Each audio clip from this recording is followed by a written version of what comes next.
제가 여러분들에게 물건을 하나 보여드리려고 합니다. 그림에도 나오고 또 제가 들고 있는 이것은 호주의 원주민들이 사용하는 부메랑이라고 하는 사냥 도구입니다. 어릴 적에 저도 이 비슷한 것을 던지며 놀았는데 힘껏 제대로 던지면 반드시 이렇게 회전을 해서 던진 방향으로 돌아오는 그런 기능을 가지고 있는 것이 부메랑입니다. 저는 계속해서 믿음으로라고 하는 주제를 가지고 말씀을 드리고 있습니다. 방금 보여드렸던 이 부메랑처럼 우리가 하나님께 믿음으로 나아가면 하나님께서는 그 믿음을 보시고 우리들에게 큰 은혜와 복을 주실 줄 믿습니다. 아멘. 믿음으로 우리가 회복되어지고 믿음으로 다시 제자리로 돌아오는 것, 이것이 얼마나 큰 축복인가 생각을 해봅니다. 탐자가 집을 나가서 방탕하게 살았지만 그가 회복되어지는 첫 걸음은 아버지를 기억하고 돌아오는 것이었습니다. 저는 바로 이 탐자가 돌아오는 것, 바로 이것이 회복이고 부흥이라고 생각을 합니다. 하나님께서는 언제나 우리들이 하나님과 바른 관계를 가지기를 원하고 계시고, 너가 원래의 자리로 돌아오라, 너가 나와의 관계를 회복하는 그 자리로, 제자리로 돌아오기를 원하시는 것이 바로 우리 아버지의 마음인 것입니다. 그 하나님께서 원하시는 가장 기쁜 그 뜻을 이루기 위해서 우리가 회복되어야 할 가장 중요한 길 중에 하나가 저는 기도 생활이라고 생각을 합니다. 기도라고 하는 것은 우리 마음의 상태가 그대로 드러나는 것이죠. 내가 기도의 생활들을 수월히 하고 있으면 내 신앙에, 내 삶에 적신호가 빨간불이 켜지는 것입니다. 아프리카의 어떤 부족들 사이에서 저 사람이 요즘 신앙생활을 잘하고 있는가 아니면 제대로 못하고 있는가 라고 하는 것을 확인할 수 있는 좋은 방법이 하나 있는데, 그 부족들은 자기가 각각 기도하는 장소가 있다는 것입니다.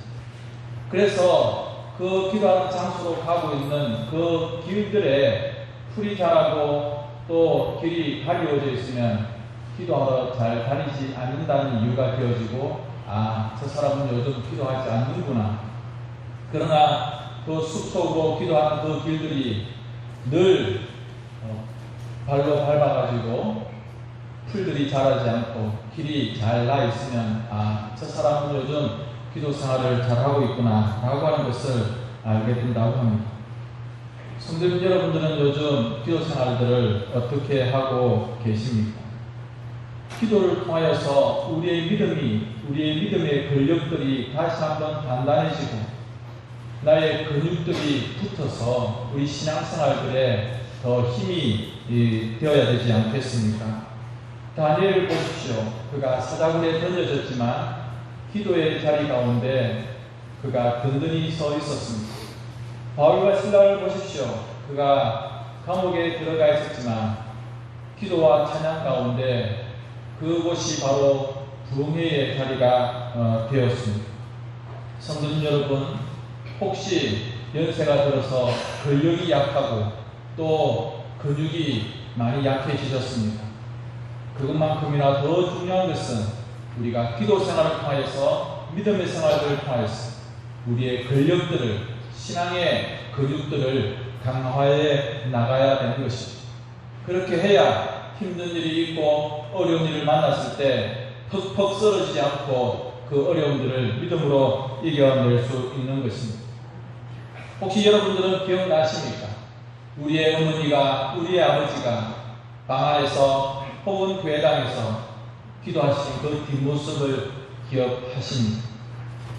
저는 어릴 적 어머니를 따라 새벽 기도를 가서 어른들이 기도하시는 모습, 어머니가 그 교회 바닥에 기도하시던 그 장면들을 지금도 기억하고 있습니다. 여러분들이 남겨주실 모습들은 어떤 모습입니까? 무엇을 자녀들에게, 우리 믿음의 후배들에게 남겨주시려 하십니까? 돈을, 재산을, 부동산을 남겨주시겠습니까? 저는 우리 믿음의 부모님들, 믿음의 선배들이 기도하는 그 모습을 우리 자녀들에게, 우리 후배들에게 남겨주어야 된다고 생각을 합니다. 그러나 우리 부모님들이, 우리 엄마 아빠들이 남겨주는 모습은 시장에서 물건값을 깎는 그런 모습들이 아니었습니까? 아등바등 살아가는 그런 치열한 삶의 모습들밖에 보여주지 못하고 있는 것 아닙니까? 시장에서 물건값을 깎을 때는 그렇게 치열한데 과연 기도는 하고 계십니까? 기도하는 뒷모습을 우리의 자녀들에게 보여주고 계십니까? 오늘 솔로몬이 기도하고 있습니다. 성전을 하나님께 봉헌하면서 모든 백성들 앞에서, 그리고 그들을 축복하면서 기도하고 있습니다. 특별히 오늘 그의 기도를 보십시오. 죄를 사하여 주십시오 라고 기도하고 있습니다. 여러분, 정말 이 기도가 중요합니다. 우리들의 모든 육체적인 필요보다도 더 중요한 것은 나의 영적인 문제라고 하는 것입니다. 오늘 저는 우리의 믿음을 다시 한번 단단하게 하고, 우리의 믿음을 다시 한번 그 권력들을 든든하게 하는 첫 번째 기도의 모습으로는 정직함으로 돌아오는 것이라고 말씀을 드리고 싶습니다. 새벽 기도 시간이 다 되어서 목사님이 택시를 잡았습니다. 그런데 자꾸 신호가 들리는 거예요. 그래서 이 목사님이 택시 기사에게, 아이 기사님, 새벽에 아무도 없는데 좀 빨리빨리 갑시다. 저 그냥 신호 좀 어기면서 갑시다. 그러니까 그 택시 기사님은 이렇게 말씀하는 겁니다. 손님이 목사님인지 그런 것은 모르겠죠. 그런데 이 기사님이 하는 말이 하나님이 보고 계십니다. 그 말을 들었던 그 새벽기도 가던 목사님이 얼마나 가슴이 철렁했는지. 여러분들 요즘 정직함으로 살아가고 계십니까? 정직함으로 기도하고 계십니까? 오늘 이 솔로몬이 하나님께 죄를 사하여 주십시오라고 기도하면서, 하나님, 죄를 범한 자마다, 그 사람이 어떤 자이든지 간에 죄를 범한 자마다 하나님께 나와서 이 성전을 향하여서 기도하거든 들어주시옵소서. 특별히 정직한 그 기도를 들어주옵소서. 그렇게 말하고 있습니다. 갈라디아서 6장에 보면 스스로 속이지 말라 그렇게 말씀하고 있습니다. 또 성경은 무엇으로 심든지 그대로 거두리라 그렇게 말씀하고 있습니다. 여러분, 그럼에도 불구하고 우리는 얼마나 꽁처럼, 타조처럼 살아가고 있습니까? 꽁을 아십니까? 타조를 아십니까? 도망을 가다가 자기가 위험에 처하면 그냥 땅 속에다가, 풀 속에다가 머리를 쳐박아 버립니다. 그러면 새까맣고 아무것도 안 보이기 때문에 안심을 하는 거죠. 자기 스스로를 속이는 것입니다. 혹시 우리는 세상 가운데 그렇게 살아가고 있지 않습니까? 믿음이라고 하는 것은 하나님 앞에 정직한 것입니다. 새벽 기도의 시간이 쫓기더라도 신호를 지키는 것, 꽁처럼 타조처럼 머리를 땅속에 쳐박고 나는 몰라, 나는 괜찮아, 그렇게 머리를 흔들고 스스로를 속이는 것이 아니라 하나님 앞에서 정직한 것이 바로 믿음인 것입니다. 성도 여러분, 그냥 적당하게 나를 숨기고 변명하면서 핑계대면서 그렇게 살아가지 마십시오. 시편 51편에 보면 다윗이 이렇게 고백합니다. 하나님이여, 하나님이여, 내 속에 정한 마음을 창조하여 주십시오. 내 안에 정직한 영을 새롭게 하여 주십시오. 성도 여러분, 정직하게 살아가십시오. 그렇게 할 때에 우리의 믿음의 근육들이 다시 한번 든든하게 세워지는 것입니다. 두 번째로 솔로몬은 기도합니다. 믿음이라고 하는 것은 선한 길로 돌아오는 것입니다. 이스라엘 백성들은 역사를 통하여서 처절하게 배웠습니다. 여리고성은 난공불락입니다. 그런데 그들이 믿음으로 순종했을 때 그 엄청난 견고한 여리고성이 무너지고 말았습니다. 그런데 아이성은 어땠습니까? 아간이라고 하는 한 사람이 불순종하고 범죄함으로 그 작은 성 아이성을 점령하지 못했습니다. 패배의 원인이 무엇입니까? 여호수아 군대가 무기를 제대로 갖추지 못했습니까? 그들이 싸울 의지가 전혀 없었습니까? 그렇지 않습니다. 바로 하나님 앞에서 죄를 지었기 때문에 그렇습니다. 그 죄를 지은 자리에서 멈추고 돌아와야 되는 것입니다. 그리고 나서 하나님께 기도해야 합니다. 하나님, 우리에게 선한 길을 가르쳐 주옵소서. 하나님의 백성들이 어떻게 살아야 될지를 제대로 가르쳐 주옵소서라고 기도해야 되는 것입니다. 오늘 성경에서 말하고 있는 이 선한 길이 무엇입니까? 좋은 직장에 들어가는 것입니까? 내 사업이 대박이 터지고 운수대통하는 것입니까? 자식들이 하는 일마다 잘 되어서 나에게 따박따박 용돈을 주는 것이 나에게 선한 길입니까? 그것이 아니죠. 내 평생에 어떻게 살아가야 될지, 내 삶의 길이 어떠해야 될지 하나님 가르쳐 주시면 내가 그 길로 살아가겠습니다 라고 지금 고백하고 있는 것입니다. 하나님, 왕인 나에게도 가르쳐 주시고 백성인 이스라엘 백성들에게도 가르쳐 주옵소서. 저들에게도 선한 길이 무엇인지 가르쳐 주옵소서. 그냥 잘 먹고 잘 사는 것이 선한 것이 아니라 하나님의 뜻을 따라서 살아가는 것이 선한 길이라고 하는 것을 나에게도 가르쳐 주시고 백성들에게도 가르쳐 주옵소서라고 기도하고 있는 것입니다. 혹시 여러분 지금 여러분들의 발걸음이 악한 길에 그리고 죄악의 길에 한 발자국 들어가 있지는 않습니까? 여러분의 삶의 영역을 지금 야금야금 사탄과 마귀가 신도매오고 있지는 않습니까? 혹시 나의 삶에 거룩해야 될 부분들과 정결해야 될 부분들을 마귀에게 세상 가운데 빼앗기고 있지는 않습니다. 세상의 즐거움이 좋고 세상의 유혹에 이것쯤이야 괜찮겠지라고 하면서 그렇게 허용해버리고 있는 부분들은 없습니다.